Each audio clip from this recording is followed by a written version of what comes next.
I introduced my best friend to my husband and lost them both for 1 year. I was loved gently. For 1 year, I believed I was safe. Then I introduced my best friend to my husband, and the man who once chose me every day began acting like I was an option.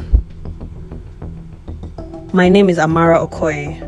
I met Zainab Bello during our university days. We were young, hopeful, certain that life would be kind to us.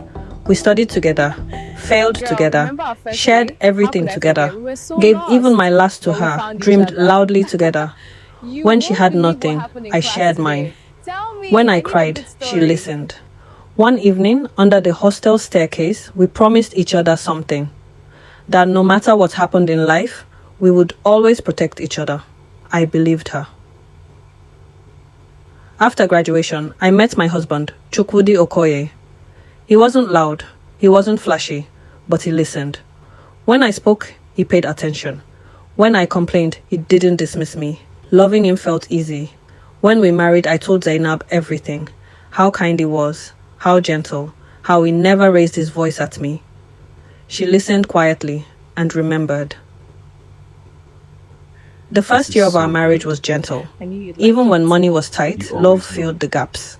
We prayed together, laughed over small meals, talked late into the night about the future. One day I called my mother and said, "Mama, marriage is kind to me." She was quiet for a moment. Then she said something I didn't understand then. She said, My daughter, when two people are married, there must be no empty seat in that union. Because if there is space, someone else will sit there. I laughed. I wish I hadn't. The day I introduced Zainab into my home, I was proud. Proud of my husband. Proud of my marriage. I Zainab, said, this is Zainab. Hello. The sister nice I to never meet you. had. The pleasure is mine. I praised my husband in front of her. Told her how patient he was, how loving, how different. She smiled softly and said, "You're lucky." I didn't notice how long she looked at him.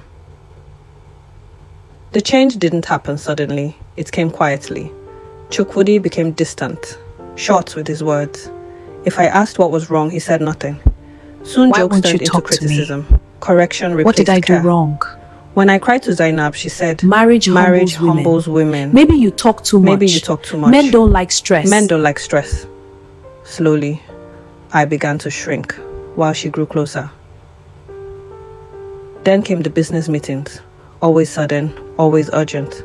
He said work was stressful, that he needed space. I begged him, asking him if I was at fault. Slept alone, cried alone, thinking I did him wrong. One day he left again. Suitcase packed, phone silent. That evening, the truth found me. I asked his friend where he was, thinking he was at a meeting. He wasn't at a meeting. I followed him that night. He was with Zainab.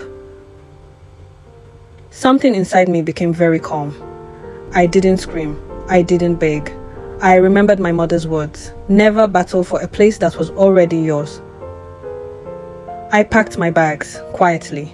I left the house, not because I was weak, but because I refused to compete for my own husband. From my small savings, I rented a tiny place. No furniture, no comfort, just peace. I started my life again from scratch.